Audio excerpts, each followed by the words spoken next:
Everyone, welcome to Plants and Politics. So little Donnie Jr. is in a lot of trouble. You guys may have already heard, but I just wanted to celebrate this with you. So here's the deal in case you haven't heard. Just days before Biden was announced the winner of the presidential election. So this was in November of 2020, but it was after the election, but before the official results had been confirmed.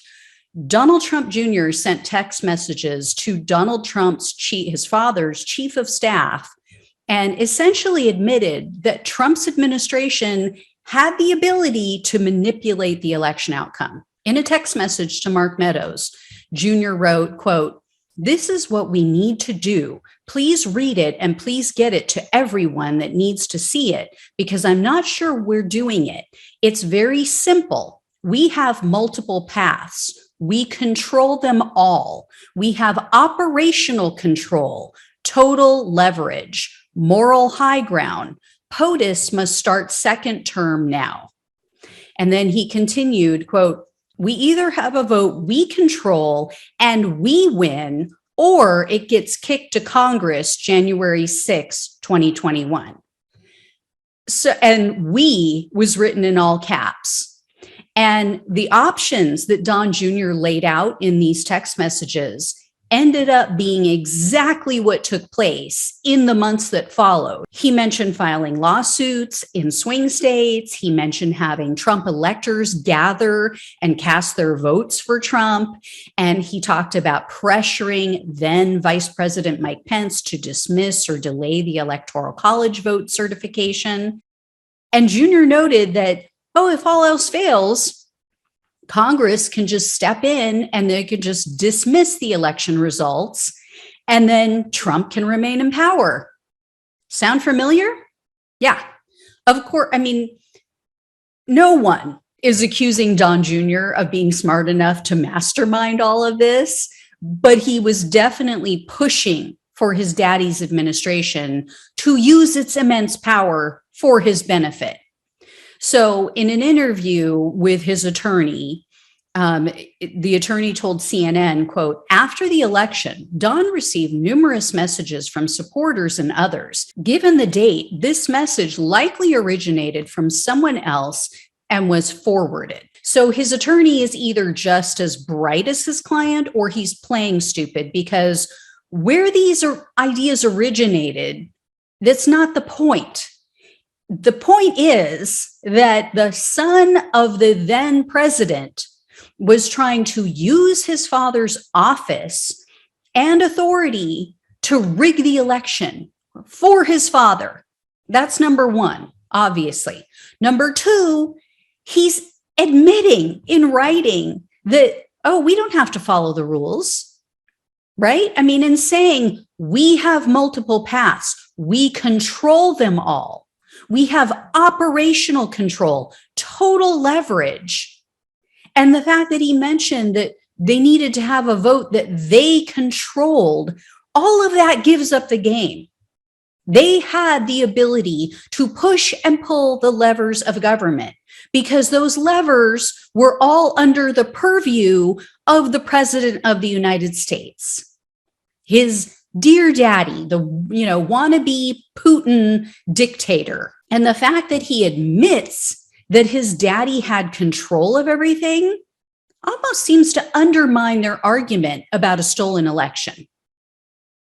And then number three, Don Jr. was pushing for the president's chief of staff to disseminate and make happen illegal actions, things that directly violated the Constitution of the United States. And remember, just last week, a judge issued a ruling in the matter regarding the attorney, John Eastman, the one who wrote that Eastman memo that laid a lot of this out. And in that ruling, the judge stated, quote, "Based on the evidence, the court finds that it is more likely than not that President Trump and Dr. Eastman dishonestly conspired to obstruct the joint session of Congress on January 6, 2021. So kind of seems like maybe Don Jr. was part of that conspiracy, because that's arguably one of the items that Jr. was pushing for in his text message to Mark Meadows in saying that, oh, Congress can just vote to overturn the election, right? A vote that they controlled. Seriously, I'm no Hillary Clinton fan. In fact, I regret ever casting a vote for her. She showed her true colors, and I don't trust her. I don't like her. But can you imagine if she had done something like this in 2016? Can you imagine if she attempted to hold up the counting of the Electoral College vote by putting forth fake electors and filing over 60 lawsuits? And imagine if we on the left had stormed the Capitol and injured over 140 officers, caused the death of multiple people, including officers, all because of lies about a rigged election. Oh my God, their heads, their entire bodies would explode, and we'd never hear the end of it. But then you've got, old Marge out there saying, oh, well, that just happened once. Everybody needs to move on. It's not that big of a deal. They expect us all to forget that they attempted a coup. Yeah, not going to happen. Not going to happen. Even after the orange SOB is 6 feet under, we can never forget what he and his family tried to do to our country. And we need to remember this as well. Don Jr. wasn't fighting to keep his daddy in power because he believed the election was stolen.